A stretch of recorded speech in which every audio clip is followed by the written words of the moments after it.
Good evening. सभी को नमस्कार। मैं डॉक्टर अंकिता आज IFPH के 479वें हिंदी सेशन में सभी का स्वागत करती हूँ। सभी से रिक्वेस्ट है 1 मिनट के साइलेंट प्रेयर के लिए। धन्यवाद सभी को। ये हमारा हिंदी सेशन है जो कि 7:30 से 8:30 बजे तक चलेगा। और आज के हमारे वक्ता हैं डॉक्टर नवीन पावस्कर सर। और सर का टॉपिक है दांतों के रोग का होम्योपैथिक प्रबंधन। और इससे पहले कि सर अपना टॉपिक शुरू करें, मैं थोड़ा ब्रीफ में सर का इंट्रोडक्शन दे देती हूँ। सर पिछले 20-25 सालों से होम्योपैथिक प्रैक्टिस कर रहे हैं। और इसके साथ साथ में डायरेक्टर है JIMS हेल्थ केयर में 2013 से। और उसके बाद sir Parimal projects private limited में डायरेक्टर रह चुके हैं 2016 में। और वैलिडस हेल्थ केयर प्राइवेट लिमिटेड के डायरेक्टर रह चुके हैं 2017 में। और उसके बाद 2020 में Areeb integrative health care private limited के डायरेक्टर रह चुके हैं।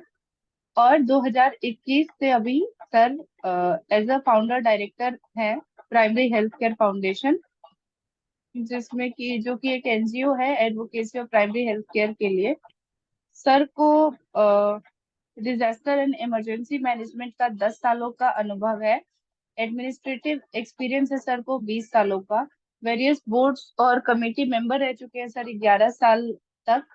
और सर को हॉस्पिटल बेस्ड क्लिनिकल एक्सपीरियंस है 28 सालों का, और पब्लिक हेल्थ एक्सपीरियंस है 25 साल का, और रिसर्च एक्सपीरियंस है 18 साल का, और टीचिंग एक्सपीरियंस है 16 साल का। सर कई सारे बोर्ड और कमिटीज के भी मेंबर रह चुके हैं, जैसे कि member expert committee national commission for homeopathy MARBH, और core committee for elective MCH के लिए रह चुके हैं मेंबर। CCRH के सेंट्रल एथिक्स कमेटी के मेंबर रह चुके हैं। CCRH PM जय गवर्नमेंट इंश्योरेंस प्लान के मेंबर रह चुके हैं। और आयुष में ही कोविड टास्क फोर्स में भी सर मेंबर रह चुके हैं। और सर ने एक किताब है प्रिंसिपल्स ऑफ इंटीग्रेटिव मेडिसिन, उसमें को ऑथर रह चुके हैं। और सर ने एक किताब लिखी है अपनी history of medicine and homeopathy. Sir ने एक और पब्लिकेशन किया है रिपर्टरी ऑफ कोविड-19। सर की डिफरेंट जर्नल्स में 40 से भी ऊपर साइंटिफिक राइटिंग्स हैं। और इंडेक्स जर्नल्स में 5 रिसर्च पेपर पब्लिश हो चुके हैं। सर को इनके उत्कृष्ट कार्यों के लिए कई सारे अवार्ड भी दिए गए हैं, जैसे कि 2005 में vocation excellence Rotary International award. फिर 2013 में USA में दिया गया था सर को service in action university of north Carolina. 2017 में IIHP में पब्लिक हेल्थ में सर्विस देने के लिए अवार्ड दिया गया है। फिर homeopathy.com 2022 में एक्सीलेंस इन होम्योपैथी के लिए अवार्ड दिया गया है। और होम्यो गौरव पुरस्कार दिया गया है सर को 2023 में। तो सर मैं आपका हिंदी टीम की तरफ से स्वागत करती हूँ हमारे इस प्लेटफॉर्म पे। और आपसे रिक्वेस्ट करती हूँ कि आज का अपना आप सेशन शुरू करें।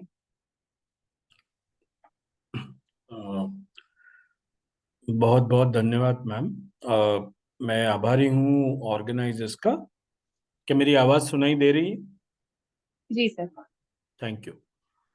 तो मैं बहुत बहुत आभारी हूँ ऑर्गेनाइजर्स का कि आपने ये मुझे मौका दिया इस कॉमन लेकिन इम्पॉर्टेंट कंडीशन पे बात करने की, क्योंकि एक होम्योपैथिक डॉक्टर के प्रैक्टिस में बहुत बार पेशेंट्स आते हैं कुछ ना कुछ दांतों की बीमारी लेके।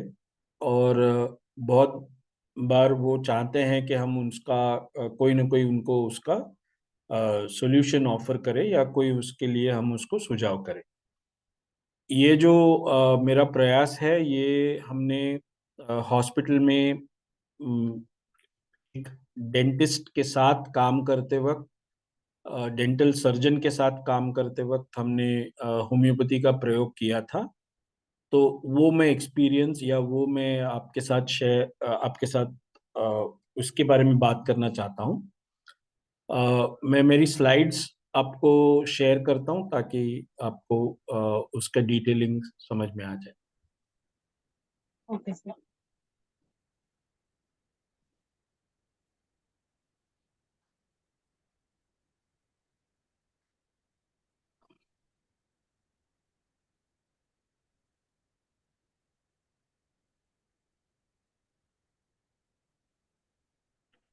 स्लाइड्स दिख रहे हैं क्या आप?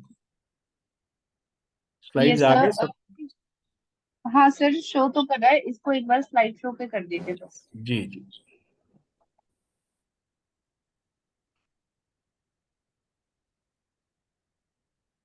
अब दिख रहा है?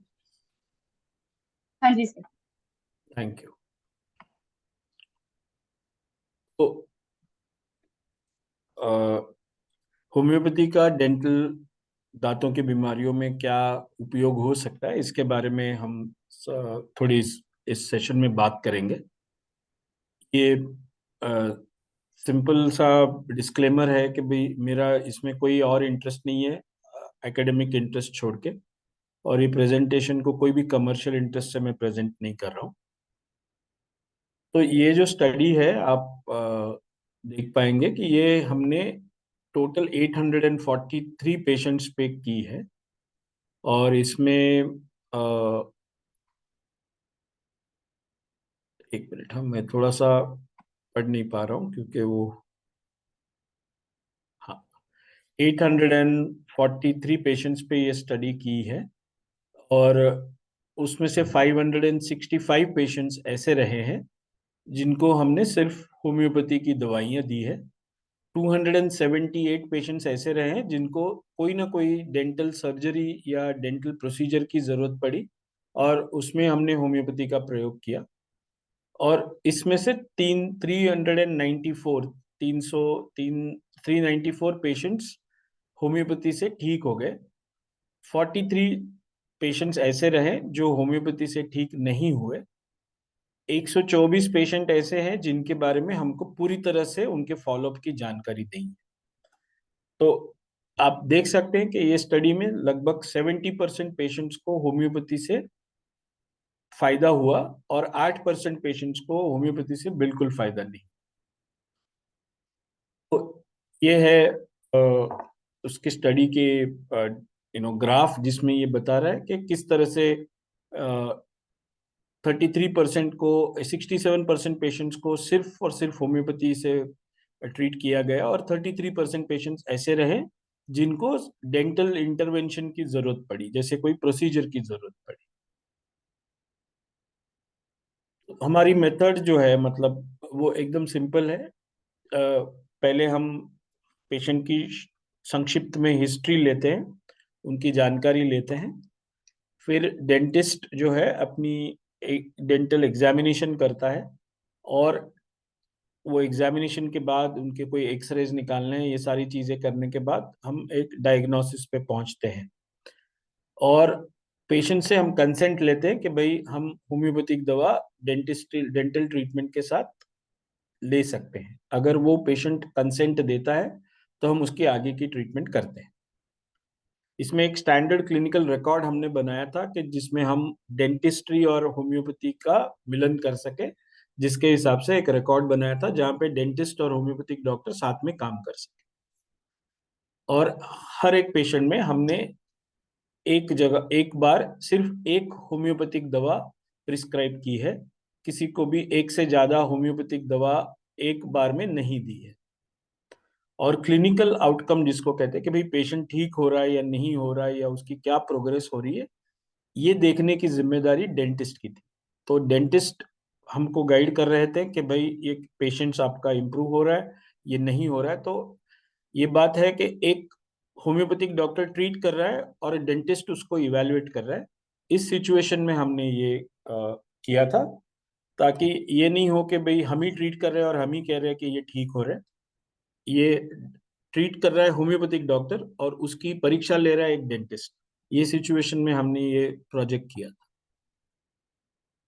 ये लगभग 14 डिफरेंट अलग अलग जो डेंटल कंडीशंस है, जैसे infection in teeth because of caries, दांत निकालने के बाद होने वाला दर्द और bleeding, root canal treatment, periapical abscess, periodontitis, pulp polyps, dental sinus, impacted tooth, periodontal abscesses, alveolar abscess, bleeding gums, denture soreness।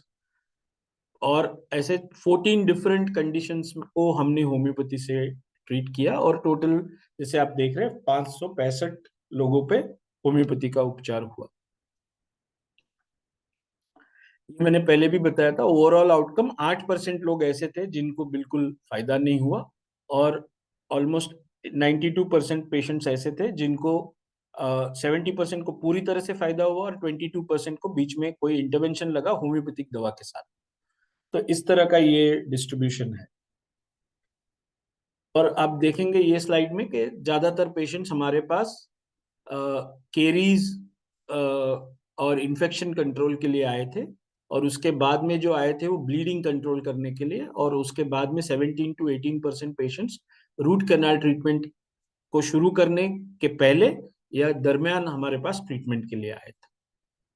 और पेरिएपिकल एब्सेसिस वगैरह, ये 4 टॉप कंडीशंस थे जहां पे हम इनको ट्रीट कर रहे थे।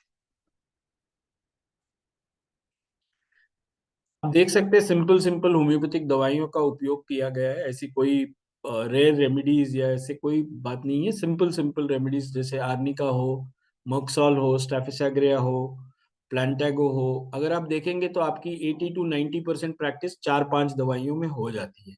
जैसे आर्निका, मॉक्सॉल, स्टाफिसाग्रिया, प्लांटैगो, हाइपरिकम, हिपारसल्फ, हेक्लालावा, मोरकाएफ, ये दवाइयाँ ज्यादा, इन दवाइयों का ज्यादा प्रयोग हुआ, मतलब ज्यादा पेशेंट्स में इंडिकेटेड रही और उनको हमने यूज किया।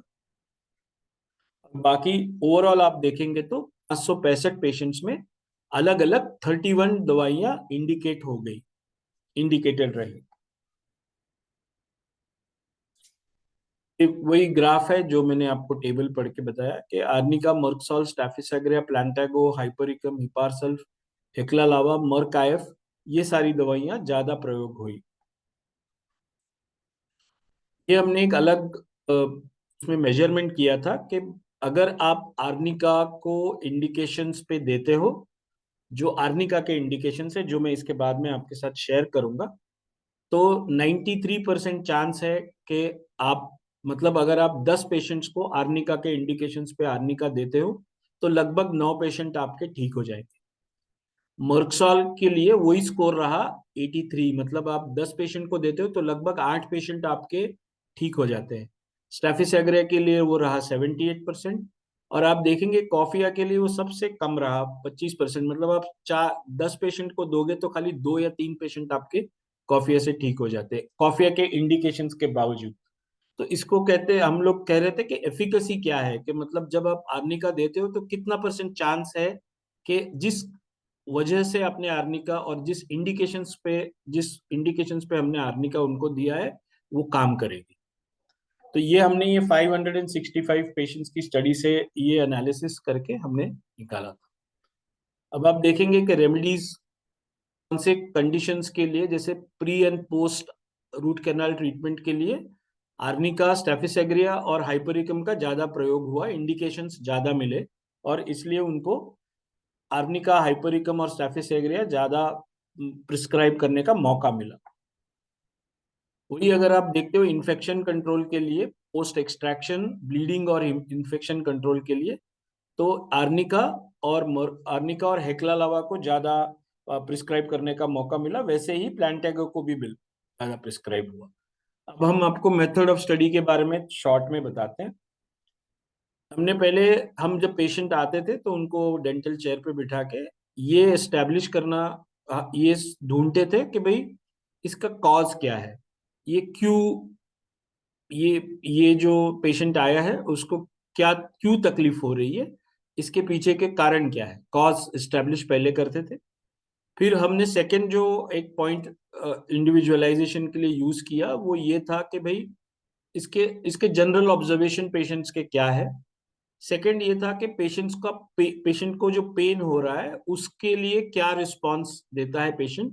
जैसे आपने अगर देखा होगा डेंटल चेयर में एक हॉट वाटर, कोल्ड वाटर का एक स्प्रे रहता है, तो उसको हम स्प्रे करके देखते थे कि उसका रिस्पॉन्स क्या आ रहा है टू हीट और टू कोल्ड। एक स्वीट वाटर का हमने एक छोटा सा ये बना के रखा था, तो स्वीट वाटर उसके ऊपर स्प्रे करते थे, तो हॉट, कोल्ड, स्वीट, ऐसे अलग अलग मोडालिटीज को जज करने के लिए हम उसको यूज करते थे। फिर हम उनको पूछते थे कि कोई पिक्यूलियर सेंसेशन उनको महसूस हो रहा है, लेकिन मैं आपको बता दूं 565 में से हार्डली 5 लोगों ने कोई पिक्यूलियर सेंसेशन बताया। बाकी सारे लोग यही कह रहे थे कि डॉक्टर साहब बहुत ज्यादा दर्द हो रहा है और सहन नहीं हो पा रहा है। ये सबसे ज्यादा सेंसेशन मिला। बाकी जैसे हमारे रेपर्टरीज में बहुत सारे अलग अलग सेंसेशंस दिए हैं, कोई बोल रहा है वर्म लाइक सेंसेशन है, ये सेंसेशन वो सेंसेशन, ऐसे बहुत ज्यादा हमारे पेशेंट्स ने नहीं बताया। सिर्फ 4 या 5 565 में से, मतलब हार्डली एक 1% टू 2% पेशेंट्स ने हमको इस तरह की जानकारी दी पिक्यूलियर सेंसेशंस की। लेकिन मोडालिटीज जो है, मतलब किस चीज से आपका दर्द बढ़ जाता है, कब बढ़ जाता है, टच करने से बढ़ता है या हॉट से बढ़ता है, कोल्ड से बढ़ता है, ये बहुत सारे पेशेंट्स बता पा रहे हैं। फिर हम टूथ को एक्चुअल में देखते थे, इंस्पेक्शन करते थे, उसको, उसका अपीयरेंस कैसा है, उसका आजू बाजू में क्या मतलब रेड हो गया है, पस जमा हो गया है, ब्लीडिंग हो रहा है, या टूथ का क्राउन कैसा है, उसके स्ट्रक्चर्स कौन से अफेक्ट हुए हैं, उसके कलर क्या है, उसमें से कोई ओडर आ रही है क्या, ये सारी चीजें हम उस एग्जामिनेशन में देखते थे। और उसके बाद में जो डायग्नोसिस है, उसकी जो पैथोलॉजी है, उसको इन सारी चीजों से हम कनेक्ट करते थे। तो इस तरह का हमने इंडिविजुअलाइज करने के लिए ये फीचर्स का इस्तेमाल किया। थोड़ा सा मैं इसको कनेक्ट करना चाहूंगा कि एम्ब्रियोलॉजी से, क्योंकि ये इसका डायरेक्ट होम्योपैथी से किस तरह से रेमेडी ढूंढने में या इंडिविजुअलाइज करने में मदद होती है, इसको हम यूज करेंगे, देखेंगे। तो टूथ बड जो है बचपन में जब फॉर्म होता है तो उसके दो पार्ट हो जाते हैं, एक एक्टोडर्म से बनता है, एक मीजेनकाइम से बनता है। एक्टोडर्म से जो है बाहर का लेयर बनता है जिसमें एनामल आता है, और इंटरनल लेयर जो है जिसमें डेंटिन और पल्प है, जिसमें नर्व्स, वेसल्स, ब्लड वेसल्स है, जिसमें लाइफ है, वो बनता है मीजेनकाइम से। तो ये दो बहुत अंडरस्टैंड करने की चीजें, एक एनामल का पार्ट है, एक डेंटिन और पल्प का पार्ट है। डेंटिन और पल्प जो बनता है एक्टोडर्म से बनता है, जो एक्सटर्नल लेयर से बनता है, जिससे हमारी स्किन और म्यूकस मेम्ब्रेन का जो एंगल बनता है, उसी से ये, उसी लाइन ऑफ सेल से एक्टोडर्म से एनामल भी बन जाता है। और जो इंटरनल पार्ट है जिसमें टूथ का लाइफ है, जिसको कहते हैं कि ब्लड वेसल्स है और नर्व्स है, वो बनता है मेसेनकाइम से। अब इसका हमसे क्या लेना देना, तो ये देखने की जरूरत है। एनामल जो है वो प्रोटेक्टिव लेयर है, लेकिन उसका जो न्यूट्रिशन आता है, उसकी जो सेहत रखने के लिए जो ऑक्सीजन और न्यूट्रिशन की जरूरत पड़ती है, वो आती है इंटरनल डेंटिन और पल्प से। इनेमल हार्ड और इंसेंसिटिव होता है, मतलब उसको खुद का सेंसेशन नहीं होता है और उसमें कोई नर्व्स नहीं होते। इसकी वजह से क्या होता है कि जब इनेमल डिस्ट्रॉय भी होता है, तो शुरुआत में ना पेशेंट को समझ पाता है ना और किसी को समझ पाता है, क्योंकि उसमें कोई पेन होता ही नहीं है। तो वो चिप होते जाता है, खुलते जाता है, खुलते जाता है, जब तक कि डेंटिन और पल्प ओपन ना हो जाए। जब वो डेंटिन पल्प के नजदीक आ जाता है, तब हमको महसूस होता है पेन, और तब तक बहुत देर हो चुकी होती है।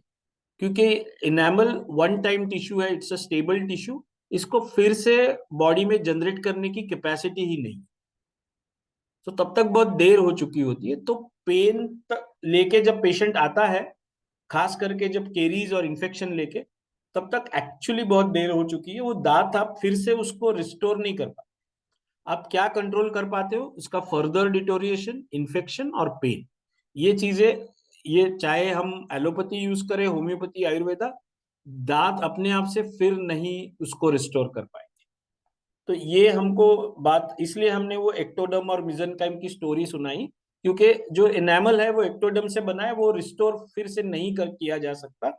डेंटिन और पल्प रिलेटेड जो इश्यूज है उसको हैंडल कर सकते हैं। ये जो डायग्राम अभी आप देख रहे हैं, इसमें जो फर्स्ट डायग्राम है, इसमें आप देख रहे हैं कि जो केरीज है वो सिर्फ इनेमल तक रुकी हुई है। सेकेंड, थर्ड और फोर्थ में आप देख रहे हैं कि वो प्रोग्रेस होके डेंटिन और पल्प तक पहुंच रही है। और जो सेकेंड और थर्ड लेवल का डायग्राम है, वहां जब आता है तब हमको पेन शुरू होता है, लेकिन तब तक इसको बहुत देर हो चुकी होती है। और वो टूथ को, एनामल को फिर से रिस्टोर करना विदाउट फिलिंग या विदाउट उसको आर्टिफिशियली कुछ ऊपर से फिलिंग किए बिना इम्पॉसिबल होता है। ये बात की जानकारी इसलिए हमको मालूम होनी चाहिए, क्योंकि जब हम ट्रीट कर रहे हैं तो हम पेशेंट से उसका स्कोप, हम जो ट्रीटमेंट कर रहे हैं उससे क्या फायदा होगा और क्या फायदा नहीं होगा, ये दोनों पेशेंट को साफ साफ बताना बहुत उचित होता है। तो हमको ये कहना चाहिए कि बिल्कुल होम्योपैथी से आपका इन्फेक्शन, पेन, सारी चीजें कंट्रोल हो जाएगी, लेकिन जो टीथ में जो डिस्ट्रक्शन हो चुका है वो अपने आप से उभर के नहीं आएगा, क्योंकि ऐसी कोई बॉडी में मैकेनिज्म नहीं है जो इनेमल को अपने आप से रिस्टोर कर सके। तो ये उसका जो अभी मैंने आपसे बात की, उसका यही फैक्टर है कि पेन लेट रिपोर्टिंग करता है। बहुत लेट हमारे पास पेशेंट इसलिए आते हैं, और वो इरिवर्सिबल, मतलब जिसको डिस्ट्रॉय होने के बाद फिर हम फिर से ना रिस्टोर कर सके, ऐसे सिचुएशन में आते हैं। तो हमको वो एंगल पेशेंट को पहले से ही समझा देना चाहिए, ताकि पेशेंट ये गलत फहमी में न रहे कि हम होम्योपैथिक दवा खा रहे हैं और हमारा टीथ फिर से रिस्टोर क्यों नहीं हो रहा है। अगर हम हमने हनीमैनियन क्लासिफिकेशन के एंगल से इसको जानना चाहें, तो ये एक क्रॉनिक प्रोग्रेसिव डिसीज है जो धीरे धीरे इरिवर्सिबल चेंजेस की तरफ जाता है। और बहुत बार जब पेशेंट हमारे पास आते हैं तो वो एक एक्यूट एग्जैर्जर्बेशन लेके आते हैं, जिसमें कई बार ब्लीडिंग, इन्फेक्शन और इन्फेक्शन कंट्रोल, ब्लीडिंग, एब्सेस, इस तरह की इश्यूज लेके वो हमारे पास आते हैं। तो ये उसका जो बेसिक एंगल है वो यही है कि भाई हम जब तक वो पेशेंट हमारे पास आता है तब तक उसके उसके उसकी मेंटेनिंग फैक्टर्स और ओरल हाइजीन को भी फिर से अपने हमको ठीक से देखना पड़ता है, और उस एंगल से हमको उसको ट्रीट करना पड़ता है। तो constitutional tendencies, nutrition, oral hygiene, ये सारी चीजों का ध्यान रख के हमको ट्रीटमेंट प्लान करनी पड़ेगी। तो यही रहा, establish the cause, observation general responses का, पेन का, सेंसेशंस, मोडालिटी, और इंस्पेक्शन ऑफ टीथ, टूथ को हम इंस्पेक्ट करके उसको पैथोलॉजी के साथ कनेक्ट करते हैं।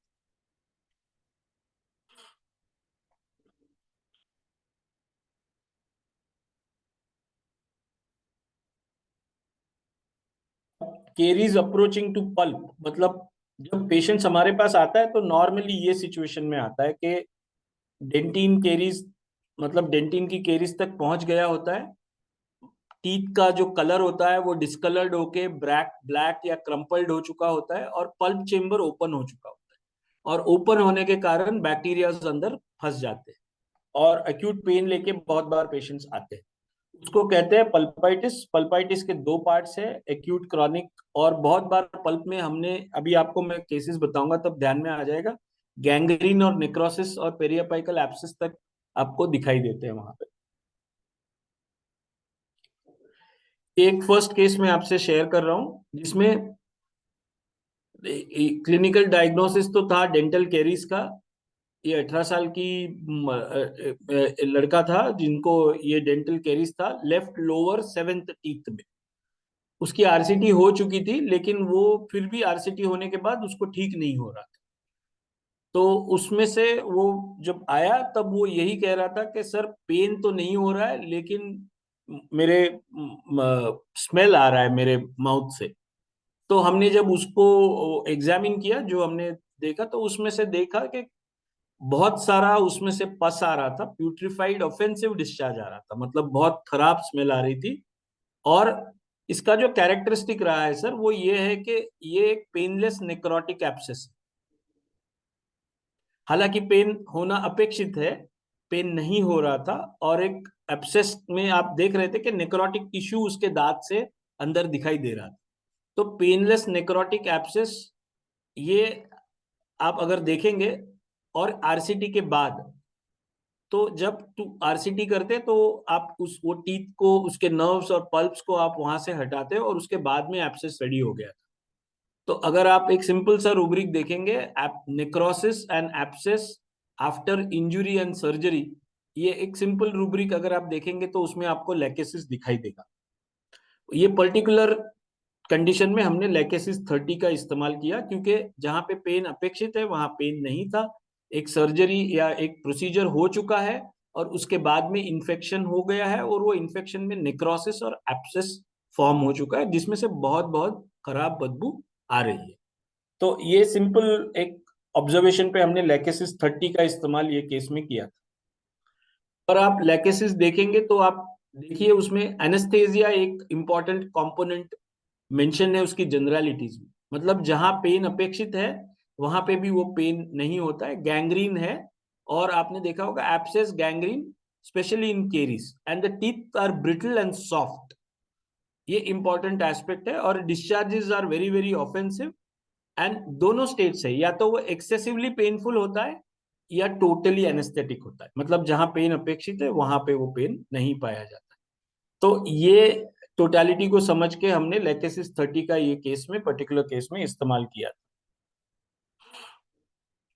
अब ये दूसरा केस है जिसको हम बता रहे कि इसमें भी डेंटल केरीज के लिए पेशेंट आया, लेकिन उसमें केरीज ओपन अप होने के कारण पल्प से इन्फेक्ट होके उसके जो बेस है, टूथ का जो बेस है, एपेक्स है, उसमें एब्सेस हो चुका था। अब इसमें मेन तो ये था कि उसका जो टूथ का लुक था वो पूरा जो क्राउन है वो क्रम्पल होके ब्राउनिश डर्टी डिस्कलरेशन उसमें हो चुका था और अपर 1/3 ऑफ द टूथ पूरा इरोड हो चुका था। और उसके साथ में उसका थिक वाइट कोटेड टंग था और पेन जो था रेडिएट हो रहा था ईयर की तरफ। Better by aggravated by cold drink था और बेटर बाय वार्म ड्रिंक था। और गम में स्वेलिंग आ चुकी। गम की स्वेलिंग जब दिखती है और पेरियपाइकल एब्सेस अगर है जिसमें कोटेड टंग है और अपर 1/3 ऑफ द टीथ इरोड हो चुका है, क्रम्पल हो चुका है, ब्लैक हो चुका है, तो ऐसी पर्टिकुलर सिचुएशन में हमने ये टोटलिटी को देख के मर्कसॉल 30 का प्रयोग ये केस में किया था।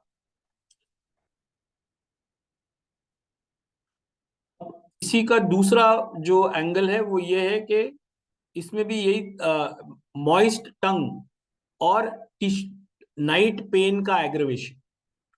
एक तो मर्कसॉल का कैरेक्टरिस्टिक है पेन रेडिएटिंग टू ईयर है, दूसरा जो है नाइट पेन है। लेकिन कॉमन जो चीज दिखती है जो केरीज में पूरा दांत 1/3 to 2/3 दांत आपको क्रम्पल होके गिरा हुआ दिखेगा और ब्लैक पूरा होके पल्प एक्सपोज हुआ दिखेगा। ये मर्कसॉल की टोटलिटी है। जैसे लैकेसिस को हमने देखा कि उसमें से बदबू आएगी और उसमें से आपको नेक्रोटिक टिश्यू निकलते हुए दिखेगा, लेकिन पेन नहीं मिलेगा। डेंटल मर्कसॉल में उल्टा है, जब पेन सिवियर हो जाता है, रेडिएट करता है ईयर की तरफ, या उसको नाइट में एग्रेवेशन आता है और मॉइस्ट टंग या कोटेड टंग मिलेगी आपको। और मोस्ट इंपॉर्टेंट जो टूथ का जो टॉप पार्ट है, जो क्राउन है, वो ब्लैकिश डिस्कलर होके पूरी तरह से क्रम्पल होके डिस्ट्रॉयड दिखाई देगा। ये मर्कसॉल की प्रेजेंटेशन होती है।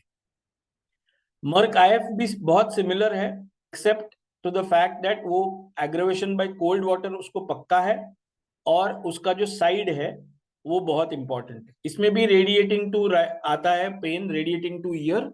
लेकिन राइट मेनली अगर स्पेसिफिकली राइट साइड पे अगर आपको मर्कसॉल की टोटलिटी दिखाई दे रही है और पेशेंट वार्म ब्लडेड है या एम्बीथर्मल टू वार्म ब्लडेड, तो आप मर्क आईएफ के बारे में सोच सकते हैं। ये भी, इसकी भी टोटलिटी सिमिलर टू मर्कसॉल होती है एक्सेप्ट राइट साइडेड होता है and specifically aggravated by holding cold water है।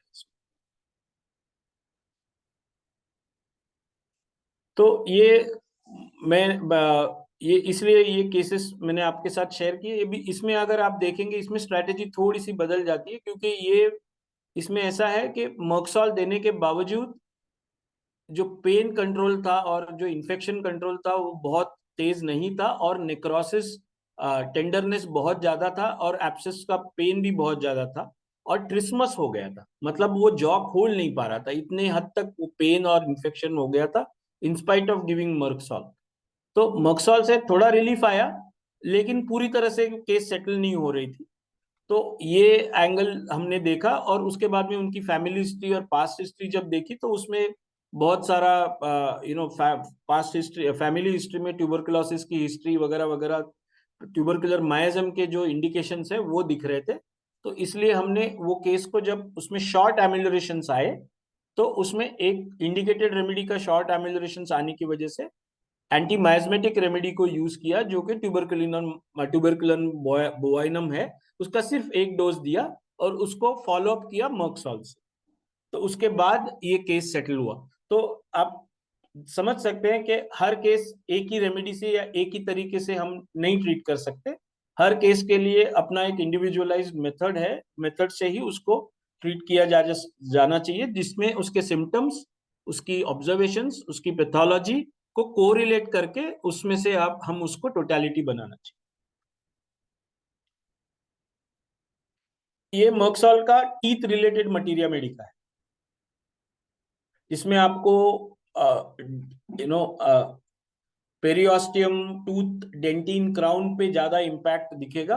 टूथ का आप अगर डिस्क्रिप्शन देखोगे तो हॉलो, ब्लैक, लूज, सोर टूथ और टेंडर टूथ आपको मिलेगा। मतलब उसमें एक टच टेस्ट बोलते हैं, जिसमें आपने देखा होगा कि वो हमारे बहुत सारे डेंटिस्ट एक प्रोब लेके आपके टीथ टूथ पे हमारे उसको परकस करते हैं और फिर कहते हैं कि पेन हो रहा है या नहीं। मर्कसॉल में ये टेस्ट आपको बहुत इजीली पॉजिटिव मिलेगा, जबकि आपको बाकी सारी चीजें लेकेसिस में ये टेस्ट आपको इतना पॉजिटिव नहीं मिलता है, लेकिन मर्कसॉल में ये टेंडरनेस का टेस्ट आपको बहुत स्ट्रांगली पॉजिटिव मिलता है। और सलाइवा प्रोफ्यूज हो जाता है और ऑफेंसिवनेस रहता है, लेकिन नेक्रोटिक ऑफेंसिवनेस नहीं रहता है, बेरेबल ऑफेंसिवनेस आता है। ऑफ कोर्स मोडालिटीज में नाइट, हीट एंड कोल्ड, ये दोनों चीजें आ जाती है। और मर्कसॉल के जो पेशेंट्स है आप देखेंगे बहुत बार वो अपना हाथ चीक पे लगा रहे रहते हैं, ये एक इंपॉर्टेंट साइन है। वो बहुत सारे बार अपना हाथ जो है चीक्स पे लगा के उसको रब करते रहते हैं। आप उनको पूछोगे क्यों कर रहे हो तो बता नहीं पाते, लेकिन ये एक्शन हमने बहुत बार मक्सौल में देखा है।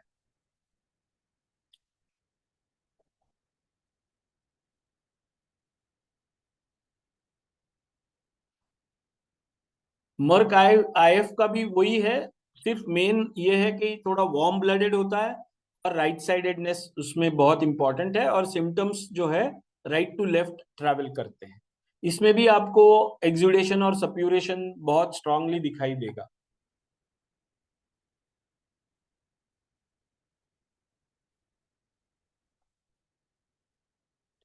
स्लाइड शो किसी वजह से रुक गया है।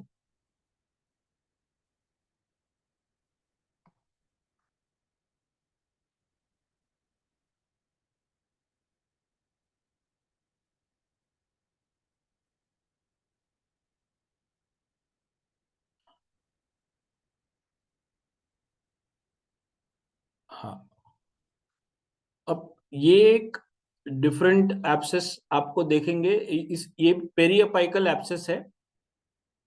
उसमें मेन ये है कि इसमें ना आपको एक्स्ट्रा ओरल स्वेलिंग दिखाई देता है। मर्कसॉल की जो केसेस होते हैं उसका जो स्वेलिंग और इंड्यूरेशन है वो अपने टीथ के बॉटम तक ही सीमित रहता है, क्योंकि उसमें बहुत ज्यादा फ्लक्चुएंट पस नहीं रहता है। वेराज ये केस में आप अगर देखेंगे तो एक्स्ट्रा ओरल स्वेलिंग का मतलब ये है कि आपको वो जो स्वेलिंग है वो मुंह खोलने के पहले ही दिख रहा है आपको बाहर से, तो वो बहुत इंपॉर्टेंट है। और पॉइंटिंग एब्सेस दिखाई देगा।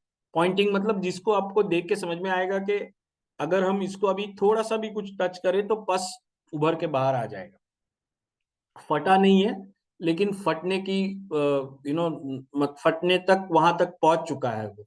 इस तरह का एब्सेस आपको अगर दिखाई देता है और सॉफ्ट टिश्यू में स्वेलिंग आ जाता है बाहर और चिली पेशेंट है, तो ये केस में हमने यहाँ पे हिपार सल्फ का यूज किया था। क्योंकि ये पेशेंट अगर आप देखेंगे अभी ये सिंपल से मर्कसॉल हिपार सल्फ डिफरेंशिएशन है, जो हम अंडर में भी, अंडर ग्रेजुएट स्टडीज में भी सिंपल से पूछते हैं, लेकिन इसको देखने का, ओरल कैविटीज के डिसीजेज में देखने का नजरिया इंपॉर्टेंट है। एग्रेवेशन बाय टच है, स्ट्रॉन्ग चिलीनेस है, और पॉइंटिंग एब्सेस मतलब जो आपकी तरफ देख के बोल रहे हैं कि आप फटूंगा मैं।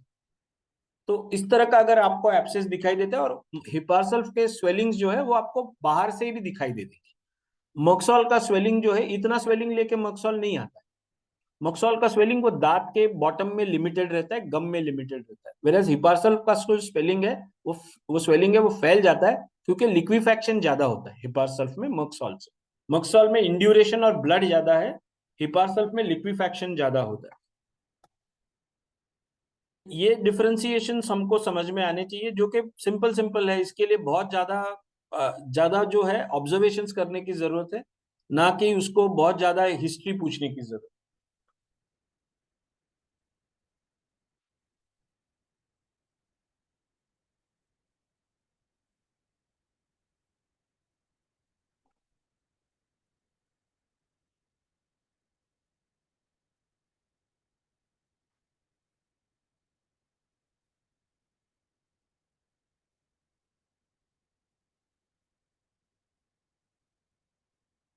हम्म।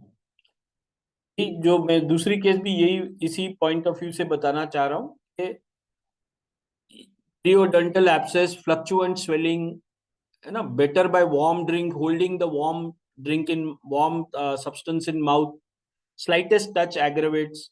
और अगर ग्लैंड आ जाती है, मतलब लिम्फ नोड, सब मैंडिबुलर लिम्फ नोड्स अगर पॉजिटिव है, जो कि आप एग्जामिन करने पे आपको दिख रहे हैं, तो इस ये दोनों में आते हैं, हेपार और मोक्सॉल में, दोनों में आपको ग्लैंड्स पॉजिटिव मिलेंगे, दिखेंगे वहां पे। लेकिन हिपार का जो है, ग्लैंड की टेंडरनेस बहुत होती है, वो आपको हाथ लगाने नहीं देगा। मक्सॉल का जो है, वो ग्लैंड आपको आराम से पाल्पेट करने देगा। हिपार में because there is hyper sensitivity to cold and pain, वो आपको बिल्कुल टच करने नहीं देगा। तो ये डिफरेंशिएशन है हिपार और मक्सॉल के एब्सेसिस में ओरल कैविटी के।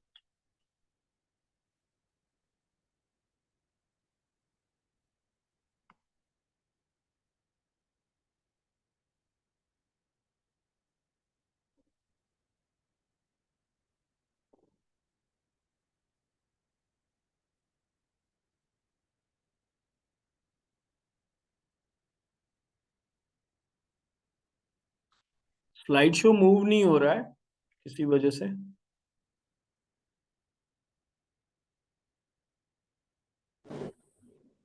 कोई प्रॉब्लम है क्या? हाँ सर।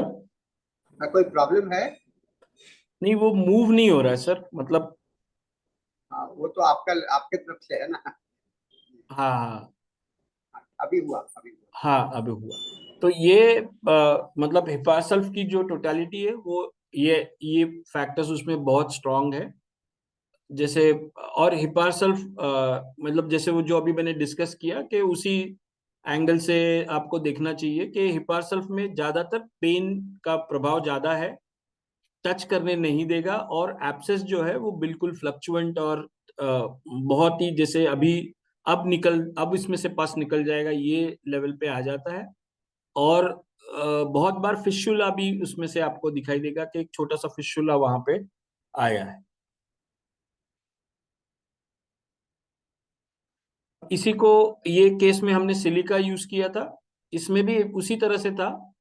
लेकिन इम्पोर्टेंट ये था कि इसमें वो एब्सेस जो था, उसमें सर्जन ने ऑलरेडी ड्रेन कर चुके थे इसको। जो हिपार्सल जैसा एब्सेस था उसको ड्रेन कर चुके थे, लेकिन ड्रेनेज के बाद उसमें साइनस हो चुका था और वो साइनस हील नहीं हो रहा था।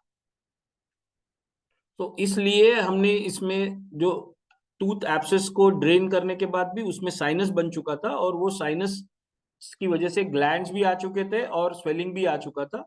तो वो ड्रेनेज ऑफ साइनस एब्सेस करने के लिए हमने इसमें सिलिका 30 का इस्तेमाल किया था, ये पर्टिकुलर केस। तो आपको समझ में आया होगा कि एक्यूट सप्यूरेशन जब होते हैं, पेन ज्यादा है, और फ्लक्चुएंट एब्सेस है, तो आ जाता है हिपार।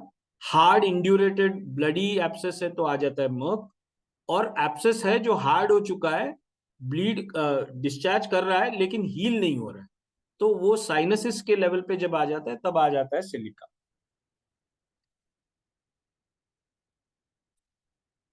तो मेनली सिलिका जो यूज किया गया, वो डीपर पैथोलॉजीज के लिए यूज किया गया था, जहां पे हम देख रहे हैं कि इसमें सप्यूरेशन जो है वो वुंड को हील होने को नहीं दे रहा है, फेस्टर कर रहा है, मतलब बार बार वहां वहीं पे उसको उसके साथ खिलवाड़ कर रहा है। तो उस समय पे सिलिका का इस्तेमाल होना चाहिए, कि जब खास करके जब हमने कोई प्रोसीजर किया है और प्रोसीजर के बावजूद वो एब्सेस पस निकालने के बावजूद जब वहां पे फिर पस जमा हो रहा है और वो बाहर आ रहा है लेकिन हील नहीं हो पा रहा है, तब हमने सिलिका का इस्तेमाल किया था।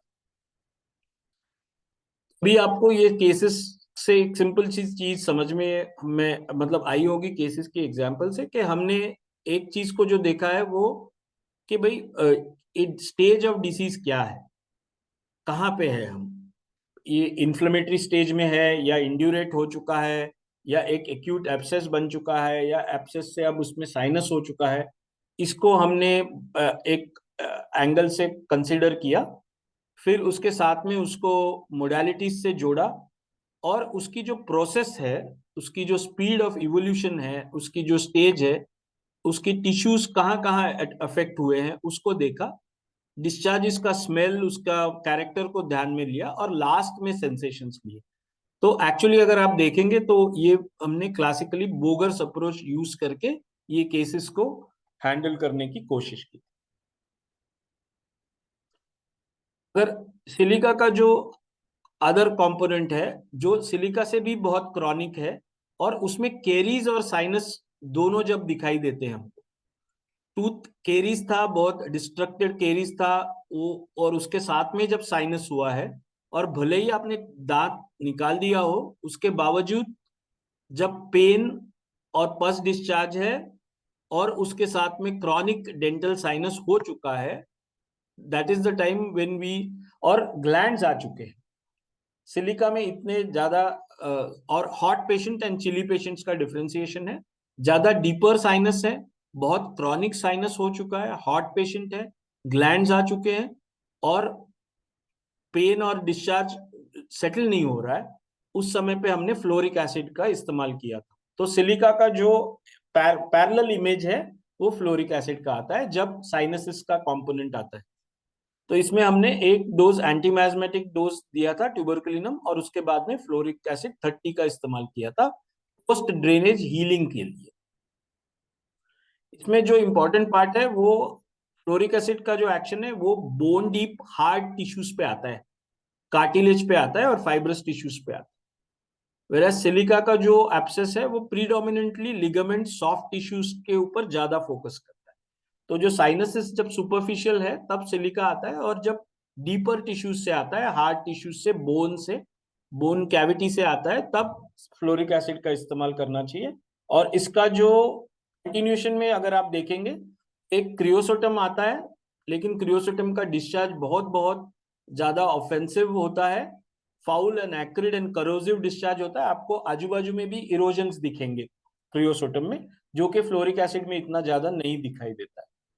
दूसरा जो ड्रग आता है इसमें मिजेरियम है। मिजेरियम का जो मेन फैक्टर है वो उसकी पेन सेंसिटिविटी है और चिलीनेस है, जो हिपार्सल्फ की तरफ जाता है, लेकिन जो मेन एंगल है उसका वो है उसका जो रेडिएशन ऑफ पेन, और radiation of pain to the jaw and other things, and worse by cold air and night.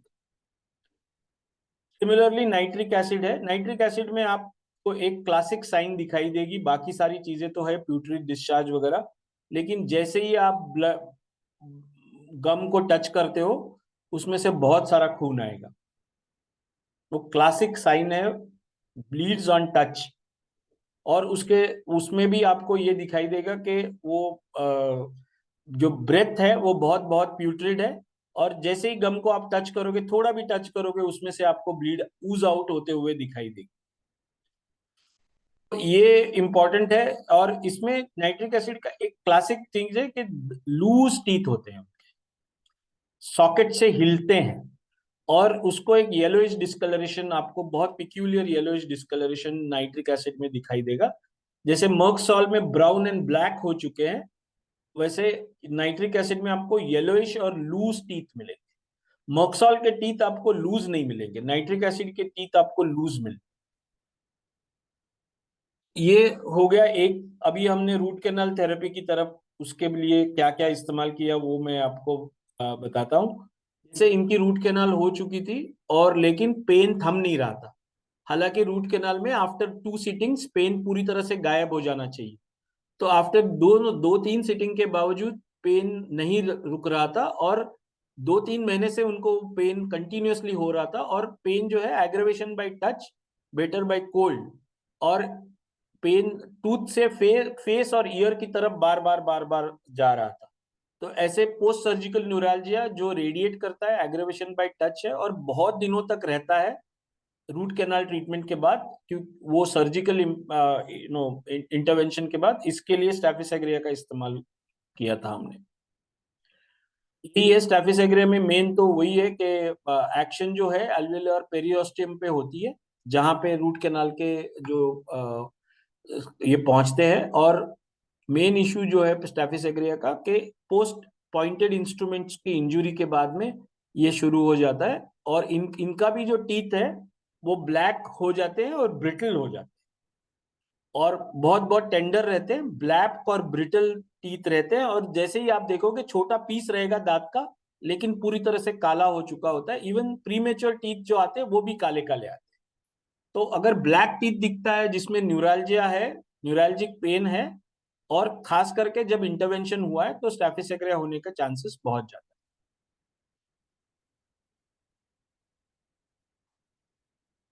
स्टैफिस एग्रिया के साथ साथ हमको हाइपरिकम के बारे में भी सोचना चाहिए, क्योंकि हाइपरिकम में जो न्यूराइटिस का कंपोनेंट है वो बहुत स्ट्रांग होता है, और इसमें भी शार्प इंजुरीज के बाद, पंक्चर्ड वुंड्स के बाद न्यूराइटिस शुरू हो जाता है।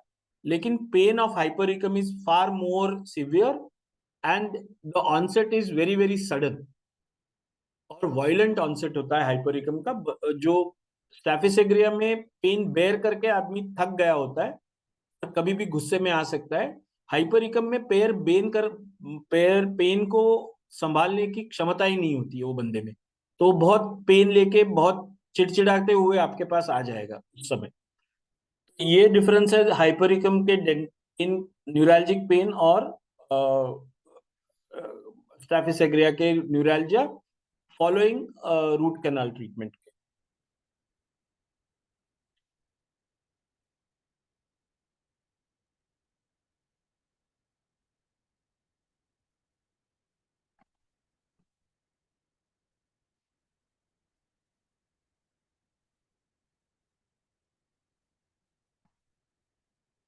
जो मैंने बताया था, कॉफिया एक अनदर रेमेडी आती है इसमें, जो मैंने बहुत अच्छे से, मुझे इसमें रिजल्ट नहीं आए।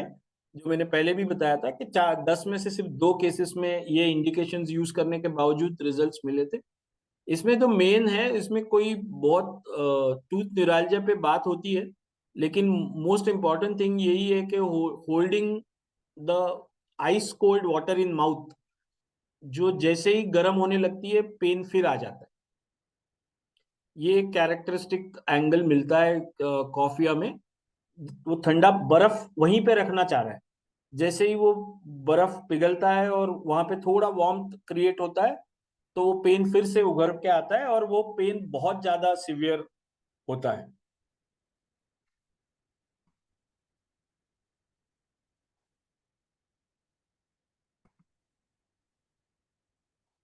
ये रेमेडी प्लांटेगो जो है उसमें आपको टोटलिटी दिखेगी मोक्सॉल जैसे, जैसे प्रोफ्यूज सलाइवा दिखेगा, व्हाइट कोटेड टंग दिखेगी, लेकिन पेन जो है वो बहुत शार्प और वायलेंट रेडिएटिंग पेन्स मिलेंगे। स्पेसिफिकली अगर आपको एब्सेसिस या न्यूरैल्जिया में अगर ये दिखे, तो मतलब प्लांटेगो को आपको मर्कसॉल से डिफरेंशिएट करना पड़ता है बहुत बार, क्योंकि इसमें भी नाइट एग्रेवेशन है, इसमें भी प्रोफ्यूज सलाइवेशन है टंग पे, कोटेड व्हाइट टंग है। लेकिन जो पेन है प्लांटेगो के वो बहुत शार्प, मर्कसॉल के जैसे थ्रॉबिंग पेन होता है, एक लोकलाइज पेन होता है, फिर रेडिएट होता है। लेकिन प्लांटेगो का जो पेन है वो फ्रॉम द मोमेंट गो, मतलब जैसे ही शुरुआत होता है वो पेन बहुत शार्प और रेडिएटिंग होता है, क्योंकि पूरे मैक्सिला में, पूरे मैक्सिलरी नर्व्स में उसका प्रेजेंस, मतलब उसको स्प्रेड हो जाता है। Not specifically two year which is very true for Merc sol, but ये जो है ये सारे मैक्सिला में आपको फैला हुआ दिखेगा। इस तरह से ये प्लांटेगो का पेन जो है, ये तो आपको, मतलब ये मैं ये कहना चाहता हूँ, स्टैफिस एग्रिया न्यूरैल्जिया अलग है, हाइपरिकम का न्यूरैल्जिया, दोनों सभी न्यूरैल्जिया में शार्प पेन्स होते हैं, लेकिन उसमें भी आपको फर्क नजर आएगा। स्टैफिस एग्रिया का पेन ग्रेजुअली ग्रो होता है, हाइपरिकम का पहले मोमेंट से बहुत शार्प पेन आता है।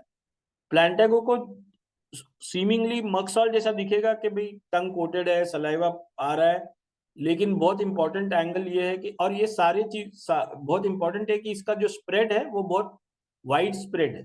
पेन सारे मैक्सिला में स्प्रेड होगा, ना कि मर्कसॉल का जो वेरी स्पेसिफिक एक ही लाइन में टूथ टू ईयर स्प्रेड होता है। तो ये डिफरेंस है दोनों के इसमें। और आपको ध्यान, स्टैफिस एग्रिया, हाइपरिकम, प्लांटेगो, सारी रेमेडीज में पंक्चर्ड, मतलब उसमें इंटरवेंशन किया गया है, कोई शार्प इंस्ट्रूमेंट अगर उसमें अंदर चला गया है टिश्यू के अंदर, पंक्चर्ड वुंड्स है, तो इसमें सारे में ये स्टैफिस एग्रिया, प्लांटेगो बहुत अच्छे तरह से काम करते हैं।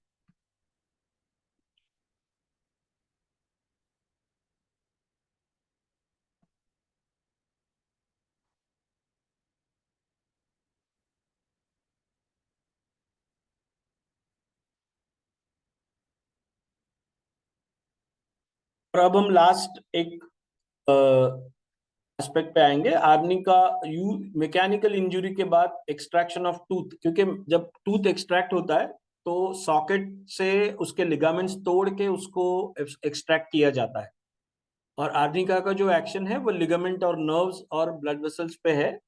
तो उसको हेमरेज कंट्रोल करने के लिए हमने काफी सारा यूज किया था।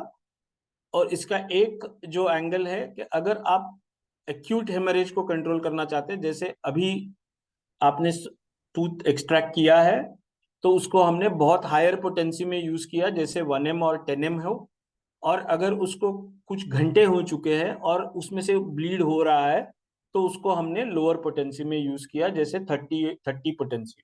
तो ये दो हमने ये बना रखे थे कि अगर इमीडिएटली पोस्ट एक्सट्रैक्शन ब्लीड हो रहा है तो 1M और 10M पोटेंसी में इसको यूज किया गया, और अगर थोड़े देर हो चुकी है, मतलब 3-4 घंटे निकल चुके हैं और फिर भी ब्लीड हो रहा है, तो उसको लोअर पोटेंसी में हमने यूज किया।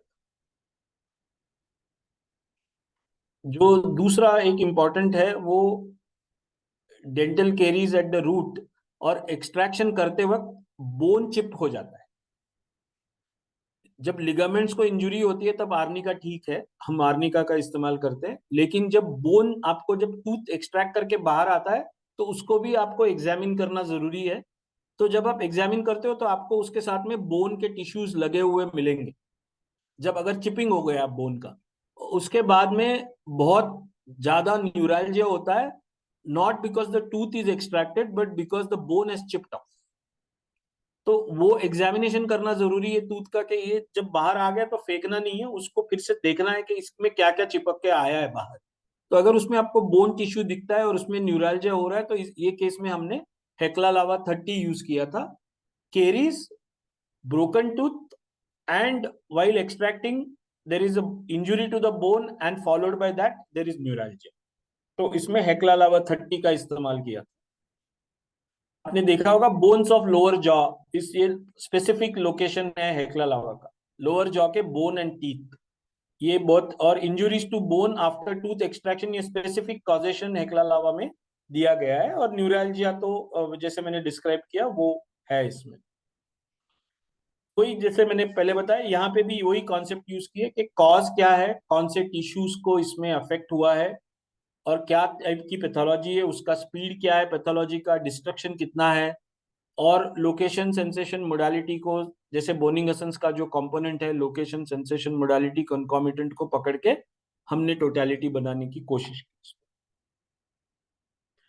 तो मतलब सिंपल सी चीज है, बहुत लंबे केसेस नहीं, मतलब लॉन्ग केसेस नहीं लिए, जो वहां पे प्रेजेंटेबल टोटलिटी है उसी में से इंडिविजुअलाइज कैसे किया जाए, इसके ऊपर हमने काम किया। तो अगर आप देखेंगे तो एक साइड पे डेंटिस्ट काम कर रहा था और उसी 5 मिनट में टोटलिटी बन रही थी।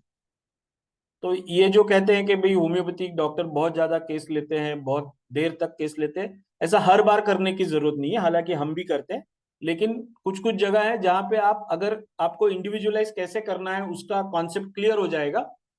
जैसे हमने यहाँ पे ऑब्जर्वेशंस पे, पैथोलॉजी पे, कलर, डिस्कलरेशन, डिस्चार्जेस, टिश्यूज और सेंसेशंस को बहुत कम महत्व दिया था, मोडालिटीज को थोड़ा ज्यादा महत्व दिया था। तो जो ऑब्जर्वेबल फीचर्स है उसके ऊपर हमने टोटलिटी बनाने की कोशिश की, बोगर्स अप्रोच को इस्तेमाल करके। तो इसलिए वक्त बहुत कम लगा, जब तक वो डेंटिस्ट पेशेंट को एग्जामिन कर रहा है वहां तक हमारी टोटलिटी उसी समय में बन जाती।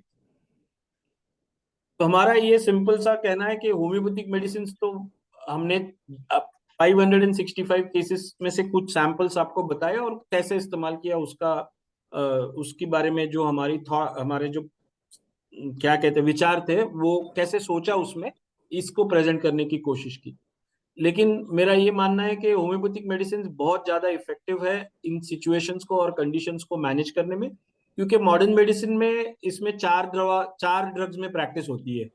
एक होता है पेन किलर, एक होता है सेराशोपेप्टिडेज जो कि एक्सुडेट कम करने के लिए यूज करते हैं, एक होता है एंटीबायोटिक, एक एंटीबायोटिक यूज करते हैं, और अगर बहुत ज्यादा तो यही 4 दवाइयां का लिमिटेड एक्सपोजर्स के वो पूरा उनकी प्रैक्टिस मैनेज करते हैं। तो उससे हमारी मेडिसिन जो है वो बहुत ज्यादा इफेक्टिव हो जाती है। जैसे आपने देखा 31 डिफरेंट रेमेडीज को हमको 565 केसेस में इस्तेमाल करने का मौका मिला। दूसरी चीज है मिनिमम साइड इफेक्ट्स है। अगर 3-4 दिन भी दवा लेनी पड़े तो उसमें कोई बाकी साइड इफेक्ट्स होने के चांसेस नहीं है। जैसे कोई डायरिया हो रहा है किसी को गैस्ट्राइटिस हो गया, किसी को जीआई ब्लीड हो गया, ये सारी चीजों का कोई टेंशन नहीं होता है हमारे सिचुएशन में। दूसरी बात यह है कि डेंटिस्ट के साथ काम करने के बाद डेंटिस्ट को मौका मिला ये देखने का कि होम्योपैथिक दवा किस तरह से काम करती है, और हमको मौका मिला ये देखने का कि सर्जरी के बावजूद भी हम होम्योपैथिक दवा को, डेंटल प्रोसीजर्स के बाद भी हम होम्योपैथिक दवा किस तरह से इंटीग्रेट करके इस्तेमाल कर सकते। इसमें मेन ये है सर कि अंडर ग्रेजुएट स्टडीज में ये जो डेंटिस्ट्री एज अ ये पेपर 2 सर्जरी के जो पेपर है अभी जो करिकुलम है उसमें आता है, और इसमें बहुत कम पढ़ाया जाता है, जो कि ठीक बात नहीं है। इसको ज्यादा पढ़ाया जाना चाहिए क्योंकि एक जनरल प्रैक्टिस का हिस्सा है। डेंटल पेन ये एक जनरल प्रैक्टिस का हिस्सा है, ना कि कोई सुपर स्पेशलिटी का हिस्सा। और जब होम्योपैथिक डॉक्टर बीएचएमएस होके जनरल प्रैक्टिस के लिए आता है तो उसको कॉमन डेंटल कंडीशन के बारे में नॉलेज होना बहुत जरूरी है। तो इसमें तो क्या है सर, 5 मार्क का सवाल आता है 200 में से, तो बच्चे पढ़ते भी नहीं है क्योंकि उनको मालूम है 5 मार्क के लिए कितना पढ़ना है। तो अगर हम इसका एक्सपोजर बढ़ा दें और इसको अगर हम ज्यादा अच्छी से पढ़ाएं, उसको एक्सपोजर दें, तो ये हमारे क्लिनिकल प्रैक्टिस में बहुत काम करने वाली चीज है, बहुत काम आने वाली चीज है, और इसलिए इसको ज्यादा अच्छी तरह से पढ़ाया जाना चाहिए। ये कॉमन बीएचएमएस होने के बाद जब हम होम्योपैथिक जनरल प्रैक्टिस करते हैं तो उसमें ये केसेस बहुत कॉमनली हमको दिखाई देंगे। तो अगर हम इसको ठीक से पढ़े तो ये हमारे ब्रेड एंड बटर का हिस्सा बन सकता है। तो ये मेरा प्रेजेंटेशन था। Thank thank you you very Naveen much ji. For the opportunity. बहुत अच्छा प्रेजेंटेशन था। एक दो सवाल हैं, इसमें आपको चैट बॉक्स आप देख करके जरा सा देख लीजिए। कुछ लोग आपको चैट, सैल्वेशन ऑलमोस्ट नहीं आ रहा है, बहुत ठीक है, तो क्या दे सकते हैं? नो टूथ पेन, दांत में दर्द नहीं है, मुंह सूख रहा है, इसमें क्या कर सकते हैं? ये इनका सवाल है। ये एक मिनट ना सर, सलाइवेशन ऑलमोस्ट नहीं और वी टू थिक, तो क्या दे सकते हैं? No tooth pain, eyes also dry. Sir ये तो बेसिकली मुझे लगता है मैम ये डेंटल कंडीशन नहीं है, ये एक ऑटो इम्यून इश्यू है जिसमें आपको सब जगह पे म्यूकस मेम्ब्रेन का ड्राइनेस मिलेगा। तो इसको डेंटल कंडीशन करके ट्रीट ना करें। सलाइवेशन ऑलमोस्ट नहीं है, हो रहा है और है तो ठीक है, और आईज बहुत ड्राई है, तो ये बेसिकली सोजन सिंड्रोम जैसा केस है जिसमें डेंटल सिचुएशन नहीं है। ये एक ऑटो इम्यून डिसीज है जिसको हमको कॉन्स्टिट्यूशनल रेमेडी से ट्रीट करना पड़ेगा मैम। तो इसके लिए कोई पर्टिकुलर स्पेसिफिक दवा नहीं यूज करनी। सेकेंड क्वेश्चन था sir, there is a gap between lower jaw and inside the teeth after the age of 30, please give some medicines and suggestions for this। इसमें भी मैम ये गैप ठीक करने के लिए कोई पर्टिकुलर मेडिसिन का रोल नहीं है। ये गैप आपको एस्थेटिकली ठीक करना पड़ेगा, इसमें कोई मेडिसिन लगा के ये गैप अपने आप से ठीक नहीं होती है, क्योंकि टीथ की मोबिलिटी जो है आफ्टर 30 सॉकेट फिक्स हो जाता है, तो इसमें आपको अपने आप से कोई मोबिलिटी नहीं आएगी, वो इंड्यूस्ड मोबिलिटी करनी पड़ेगी, जो कि मेडिसिन से संभव नहीं है। Thank you doctor. आगे हम लोग आगे नहीं बढ़ सकेंगे। हरि नारायण जी, रिपोर्टरी टीथ पर आपको हर एक रिपोर्टरी में अलग चैप्टर है, और वहाँ पर देख लीजिएगा, अलग से रिपोर्टरी सभी में आपको मिलेगा। और अंकिता जी, बहुत बहुत बढ़िया प्रेजेंटेशन है डॉक्टर नवीन जी का। और नवीन जी एक अच्छे साइंटिस्ट भी हैं, रिसर्चर भी हैं, प्रैक्टिशनर भी हैं, और सबसे बड़ा ये एडमिनिस्ट्रेटर भी हैं। मैंने इनको देखा हूँ व्यक्तिगत रूप से। और इसके साथ सेशन समाप्त होता है। डॉक्टर अंकिता जी, आप हैंड ओवर करेंगे डॉक्टर धनेश जी को। जी sir, thank you so much sir, आज का अपना टाइम हमें देने के लिए। और मैं IFPH की हिंदी टीम की तरफ से आपका बहुत बहुत धन्यवाद करती हूँ कि आज आपने इतना अच्छा नॉलेजेबल सेशन दिया। और आपसे यही रिक्वेस्ट करूंगी कि आप आगे भी हमारे साथ जुड़ते रहें और हमारा ज्ञानवर्धन करते रहें। Thank you so much sir. Thank you ma'am, thank you और very much, thank you. Thank you sir. और इसी के साथ में हमारा 7:30 से 8:30 का हिंदी सेशन समाप्त होता है। और इसके आगे 8:30 से 9:30 के इंग्लिश सेशन के लिए जो लोग भी सुनना चाहते हैं सेम लिंक से ही कंटिन्यू कर सकते हैं। और वो सेशन धनेश सर मॉडरेट करेंगे, उसके लिए मैं माइक उनको हैंड ओवर करती हूँ। Over to you sir.